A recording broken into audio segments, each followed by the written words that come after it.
ዘፈኑ የሚመጣው ከየት መሰላችሁ? ኦሪጂኑ የሚመጣው ከየት መሰላችሁ? አስሉ ከኢስላም ጠላት ነው የሚመጣው። ከዛ በኋላ ያን ተከትለን እንደ ጅራት መስፈን እንጀምራለን። ያኔ ኡማው ይለያያል። አሁን ተመልከቱ፣ መነሻው የሆነ የራሱን ቲም የራሱን ግሩፕ ለመመስረት የሚጀምር አካል ሊሆን ይችላል። ከዛ በኋላ ለሀገራት ሁሉ መከፋፈል ታስታውሳላችሁ። الدولة العثمانية العظمى የዓለምን 1/3 ሲገዛ የነበረ የዓለማችን ግዙፍ ኢምፓየር ኦቶማን ኢምፓየርን እንዲሰነጣጠቅ ያደረገ አንድ ግለሰብ ሸሪፍ ሁሴን። ዛሬ ላይ የምታዋቸው ብትስጥስ ያሉ የአረብ ሀገራት የሙስሊሙ ሀገራት እንዲበጣጠሱ ያደረጋቸው ያ መንሰብ የፈለገ ሰው ነው። ያ ሰው ነበረ። ኦቶማን ኢምፓየርን እንዲበጣጠስ አደረገ። በቦታው ማን እንዲመጣ አደረገ? አይሁድ፣ እነ ፈረንሳይ፣ እነ ጀርመን፣ እነ እንግሊዝ ገቡና ብትስጥስ አረጓቸው። ቀይ ግዛት ይሄ ነው። ወቂስ አልዓዳሊክ በተመሳሳይ መልኩ በኡመት ውስጥ ይገባና አይ እከሌ እኮ እንዲህ ነው፣ አይ የነከሌ ጀማ ረነሱ ማለት ይጀምራል። አላህ እንደዚህ አይደለም ያለን። ወአምሩሁም ሹራ በይነሁም ሲለያዩ በአፍካር ሲለያዩ ቁጭሉና ይወያያሉ። አላህ ምን ብሏል በዚህ ጉዳይ? አላህ እንዴት ነው ያለን? ነብዩላህ ሙሐመድ አለይሂ ሰላቱ ወሰላም ምን መንሃጅ አስቀምጠውልናል ለዚህ የሚሉት ሙእሚኖች እውነተኛ ሐቅም ፈላጊዎች ናቸው። ነዓም የተመዘቁ ሱፍ አንድነታችን ይበታተላል። ሚን አጅሊ መሳሊህ ዱንየውያ ዛኢላ ኢዕቲማደን ዐለ ዲን በዲን ላይ ዲፔንድ በመሆን ዲንን አስመስሎ ለትንሽ ዱንያዊ ጥቅም ፈስአሉ አህለ ዚክሪ ኢን ኩንቱም ላ ተዕለሙን። አማ በዕድ አሰላሙ ዐለይኩም ወረሕመቱላህ ወበረካቱሁ። አላህ ስብሓነሁ ወተዓላ ሶላታችንን ይቀበለን፣ ጀነት የምንገባበት ምክንያት አላህ ያድርግልን። አባቶቼ፣ ወንድሞቼ ወዕተሲሙ ቢሐብሊላሂ ጀሚዐን ወላ ተፈረቁ የሚለውን የአላህን ከላም ርዕስ አድርገን መነጋገር ከጀመር ሳምንታት ተቆጥረዋል። እያየን ያለነው ርዕስ ለልዩነታችን መንስኤዎቹ ምንድን ናቸው? አንድን በሽታ ለማከም ዶክተሮቹ ማንነቱን መጀመሪያ ያያሉ። ከዛ በኋላ ለሱ የሚስማማውን መድኃኒት ነው የሚሰጡት። ሲሲ መጠኑን መጥነው እኛም ለአንድነታችን መበታተን ምክንያት የሆኑ ነገሮችን እያየን ነው። እነዚህን ምክንያቶች ካየን በኋላ ደግሞ ለአንድነታችን ምክንያት የሚሆኑ ለመበታተን ምክንያት የሆኑትን ካየን በኋላ ለአንድነታችን ምክንያት የሚሆኑትን ነገሮች ደግሞ አላህ ጀለ ጀላሉሁ ያስቀመጣቸውን ነብዩ አለይሂ ሰላቱ ወሰላም የነገሩንን እነሱን አብረን እንመለከታለን ማለት ነው። እነዚህ ለልዩነት ኡመቱን ከጥንት ጀምሮ እስከ ዛሬ ድረስ ምናልባትም እስከ ቂያማ ቀን ድረስ ለመበታተን ምክንያት ከሚሆኑት ነገሮች መካከል 6 ዋና ዋናዎቹን አውጥተናል። ከነዛ መካከል 4ቱን ተነጋግረናል። የመጀመሪያው ምን ብለናል? ኢትባኡል ሀዋ ብለናል፣ ስሜትን መከተል። ሁለተኛው አልጀህሉ ወቂለቱል ዒልም ብለናል። ሁለተኛው ደግሞ ጅህልናና ቁንጽል የሆነ ዕውቀት መያዝ ብለናል። አራተኛው ወይም ሶስተኛው አተዓሱብ ብለናል። ተዓሱብ በተወሰነ ግሩፕ በተወሰነ ስሜት ውስጥ መግባት ማለት ነው። ዛሬ አራተኛውን እንመለከታለን። ይህም ለልዩነታችን ምክንያት ከሆኑት መካከል አንዱ ነው። አላ ወሁወ ሑቡ ዱንያ ወሙናዛዓት ሱልጣ፣ ዱንያን መውደድ፣ ስልጣን መፈለግ። ኡመቱን ያለያየው ይሄ ነው። ወደኋላ የእስላምን ታሪክ ወደኋላ መለስ ብለን ስንመለከት ለብዙ እልቂት፣ ለብዙ ጅህልና፣ ለብዙ የጠላት በር መከፈቻ የሆኑት ታላላቅ ምክንያቶች ስንመለከት አንዱ ስልጣን ፍለጋና ዱንያን ፍለጋ ነው። አላህ አውግዞታል በቁርአን ላይ ዙይነ ሊናሲ ሑቡ ሸህዋት ሚነ ኒሳኢ ወልበኒን ወልቀናጢሪ አልሙቀንጠራ ሚነ ዘሃቢ ወልፊዳ ወልኸይል ልሙሰወማ ወልአንዓሚ ወልሐርስ ዛሊከ መታዑል ሐያት ዱንያ ወላሁ ዒንደሁ ሑስኑል መአብ። አላህ ይነግረናል። ሰዎች የሰው ልጅ በተፈጥሮ ሸህወተኛ ነው። ሸህዋ እንደውም አንዱ በጣም ዘርዝረን ያየነው ነው። የሰውሎች ዙይነ ሊናስ ሁቡ ሸሃዋት ዱንያ ወዳድነታችን በጣም የጎላ ከመሆኑ አንፃር አላህ ያስጠነቅቀናል። ዱንያ ወዳዶች አትሁኑ፣ ስልጣን ፈላጊዎች አትሁኑ፣ ገንዘብ ፈላጊዎች አትሁኑ፣ የአኺራ ሰዎች ሁኑ። ወደ አኺራ ነው እየተጓዛችሁ ያላችሁት ነው የሚለን አላህ። ዙይነ ሊናስ ሁቡ ሸሃዋት ሚነ ኒሳ ሴት ይወዳሉ፣ ገንዘብ ይወዳሉ። ሚነ ኒሳኢ ወልበኒን ልጆች እንዲኖሩት ይፈልጋል፣ እንዲኮራባቸው ይፈልጋል፣ እንዲረዱት ይፈልጋል። ብቻ ዱንያ ናቸው። ወልበኒን ወልቀናጢር ልሙቀንጠራ በጣም ታላላቅ ገንዘብ እንዲኖረው ይፈልጋል፣ ሀብታም እንዲሆን ይፈልጋል የሰው ልጅ። ይሄ ሐራም ነው ማለት አይደለም። ነገር ግን ከአኺራ የሚያግደው ከሆነ ነው ሐራም የሚሆነው። ሚነ ዘሃቢ ወልፊዳ ወልኸይል ልሙሰወማ ወልአንዓም ወልሐርስ ኢላ አኺሪህ ገንዘብ ወዳዶች ናቸው። በዚህ የተነሳ ሰዎች ይለያያሉ። የሰዎች ስሜት ዲናቸውን ይመጣና ይነካባቸዋል። ስልጣኑ የሚነካበት ሲሆን፣ ወገኑ የሚነካበት ሲሆን፣ ገንዘቡ የሚነካበት ሲሆን ዲንን ለቀቅ እያደረገ መንሸራተት ይጀምራል። ያ ብቻ አይደለም፣ ዲንን ሽፋን ያደርግና በዲን ስር መስራት ይጀምራል። هذه فتنة بلاوة لا بلاوة بعدها ይሄን ነው የሚለን حين تكون المناصب والمال في الدافع أو هي الدافعة العظيمة ውስጣችንን ስልጣን ላይ ተቀምጠን ወይም ደግሞ የሆነ ቦታ ላይ ይዘን የውስጣችን ግፊታችን ያንን ስሜታችን ለመካደም ወይም ደግሞ የሆነ ቦታ ለመያዝ ወይ የሆነ ገንዘብ ለማግኘት ከሆነ ጉዳዩ እዛ ላይ ያበቃል። تتحول الخلافات الفكرية إلى صراعات عظيمة አፍካሮች መምጣት ይጀምራሉ። ይሄ እኮ ነው ልክ ነው፣ ይሄ ትክክል ነው፣ አላህ እኮ ያለው እንዲህ ነው ማለት ይጀምራል። ማጣመም ይጀምራል። ሱብሃንአላህ አላህ ጀለ ጀላሉ ያሰመረውን መስመር እሱ መሸርሸር ይጀምራል። ምክንያቱም ከዚህ ቦታ ያለውን ስልጣኑ ሊነካበት ነው፣ ወይም ዘሩ ሊነካበት ነው፣ ወይም ገንዘቡ ሊነካበት ነው። አላህ እኮ ይሄን ብሏል ይላል። ከዛ እሱ የሚያሰምረውን መስመር እሱ ይሞታል እኮ ነገ ከነገ ወዲያ ወይም አልፏል፣ ትናንት ሙቷል እሱ። ከሱ በኋላ ግን የሱን አካሃድ ይዘው የሚሄዱ ሰዎች ሁልጊዜ ፊትና ላይ ይወርቃሉ፣ ሁልጊዜ ለኡማው ፊትና ይሆናሉ። ይሄ እንደ አይነትን ፍክር የሚጀምር ሰው ፊትናው ለሱ ብቻ ሳይሆን ለሌላ ስለተረፈ በሚመጣው ችግር ሁሉ ተጠያቂ እሱ ይሆናል የውመል ቂያማ ወልዒያዙ ቢላሂ ጀለ ወዐላ። ነዓም አልኺላፋቱ ኢላ ሲራዓትን ሲያሲያ ወደ ፖለቲሳይዝ ማድረግ ይጀመራል። ፖለቲካ ውስጥ ያስገቡታል ጉዳዩን። ኢስላምን በፖለቲካ ቀፈስ ውስጥ ማስገባት ይጀምራል። ፈየተመዘቁ ሶፉ አይዋ ወሕደቱል ኡማ የዛን ጊዜ መበጣጠስ ይጀምራል።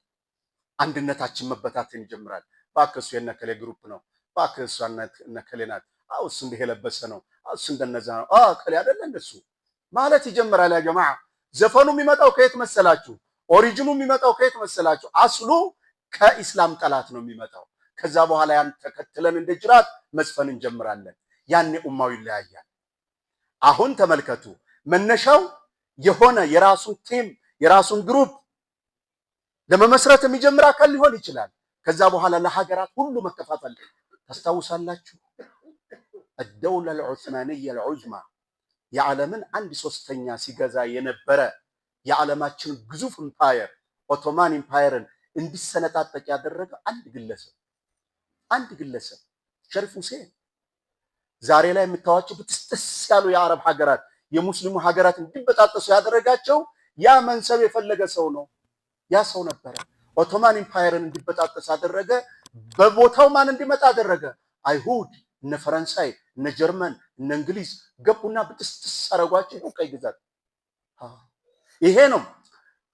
ወቂስ አልዓዳሊክ በተመሳሳይ መልኩ በኡመቱ ውስጥ ይገባና አይ እከሌ እኮ እንዲህ ነው፣ አይ የነከሌ ጀማዓ ኧረ እነሱ ማለት ይጀምራል።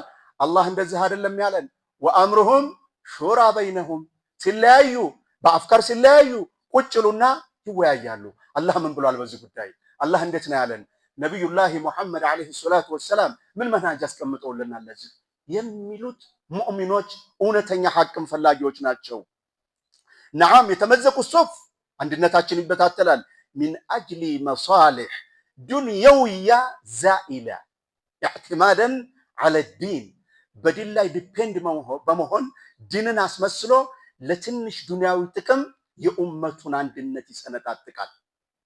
እንዳነሳውላችሁ ሸሪፍ ሁሴን ያን ነገር ሲያደርግ የፈለገው ከአውሮፓውያን ስልጣን እንሰጥሃለን፣ አንተ ትልቁን ቦታ ትመራዋለህ፣ ነበር። ኋላ ላይ ግን እሱን ነው የጣሉት። ወሀከዛ ኡመታችን ሶፋችን ሰልፋችን ገብቶ ከሌ እንደዚህ ነው ከሌ እንዲህ ነው እያለ የከሌ ግሩፕ ምናምን እያለ የሚያበጣጥሰን ሰው መጨረሻ ላይ እሱም ይጎዳል እኛንም ይጎዳናል። በታሪክ ብዙ ነገሮች አሉ። አልፊትነቱል ኩብራ بعد مقتل عثمان رضي الله عنه رغم عدالة الصحابة صحابዎችን እንኳን ፈትኗል። ይሄ ፈተና رضوان الله عليهم اجمعين ዑዱል ነበሩ ፍትሃውያን ነበሩ። ግን ደግሞ ይሄ ፍትና በእነሱ መካከል መጥቷል። إلا أن دخول الطامعين في الحكم زاد النار اشتعالا የነበረውን ነበልባል ጨምሮበታል። እስከምን ደረሰ? ዑስማን خليفة رسول الله عليه الصلاة والسلام ቁርአን እየቀሩ رضي الله عنه وارضاه ተገደሉ። ደማቸው ቁርአን ላይ ፈሰሰ። እስከዚህ ተደርሷል። አያችሁ አሃዳ ዲን بمقتل خليفة رسول الله صلى الله عليه وسلم የነብያችንን ኸሊፋ ገሎ ጀነት ሊገባ ዲን ነው ይሄ። አያችሁ አይደል ምን ያክል ሰዎች እንደሚዘውሩ ዱንያ ፈላጊዎች ወማዎች حب الدنيا ቀልባቸው ውስጥ የገባ ሰዎች الخوارج وامثالهم የመሳሰሉት እንዲህ አደርጉናል። ዛሬ ላይ ኡመቱን ትውልዱን የሚያዘበራርቀው እንደዚህ የሚያወዛግበው ከዛ ባክተውኝ እኔ ማንም ዓሊም የለም እስከ ማለት ተደርሷል። لا حول ولا قوة إلا بالله የት ልትሄድ የት ትደርሳለህ? إنما يخشى الله من عباده العلماء ዑለማ ኩለፋ አንቢያ የአንቢያዎች ኸሊፋዎች ናቸው አይደለም? እነሱ ናቸው እኩል ያስተምሩን የሚችሉት ከነሱ ነው ማግኘት የምንችለው። ግን ካለው የመወዛገብ የተነሳና ከመወዛገብ ብዛት ከዓሊሞች መራቅ ሶሻል ሚዲያ ላይ ብቻ ዲፔንድ መሆን እንደዚሁም ደግሞ ይሄ ሐሜቱ በየቤቱ ያለውን ሐሜት ማጣቀስና ያንን ማርገብገብ የዕለት ከዕለት ህይወታችን ሆኗል። አላህ ይመልሰን ወደ ደህናው ነገር። ይሄ حب الدنيا ነው ሸህዋ ነው።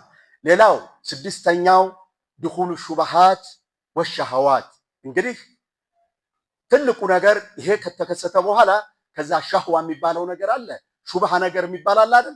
ሸህዋ ማለት ተነጋግረናል በስፋት ስሜት ነው። ከዛ ሹብሃ ይመጣል። አሃ ይሄ ነው ልክ ይሄ ነው ትክክል።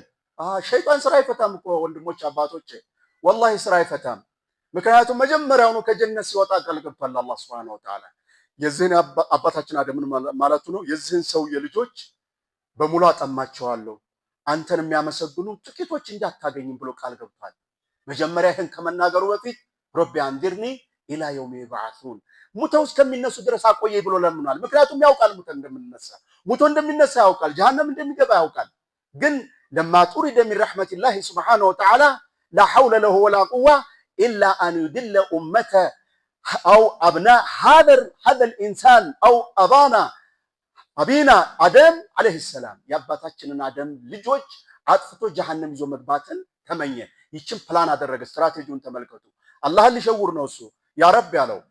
ይሄ ሰውዬ በሱ ምክንያት ከጀነት አስወጣኸኝ አይደለም? አዎ ወጣሃል። እንግዳውስ እስኪ ሙተው እስከሚነሱ እንኳን አቆየኝ። መቼም አኺራ ተስፋ የለኝም፣ አኺራ ጀነት አልገባም። ጀነት ስለማልገባ አቆየኝ ሲለው አላህ ምንድነው ያለው?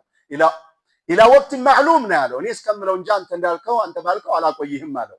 ይሄን ካለው በኋላ ነው ከቀኝ ከግራቸው ከፊት ከኋላቸው መጣና አጠማቸዋለሁ። ሐቁን ባጢሉን ሐቅ አስመስዬ ነግራቸዋለሁ፣ አሳያቸዋለሁ። አንተን የሚያመሰግኑ ትንሽ ብቻ ነው የምታገኘው።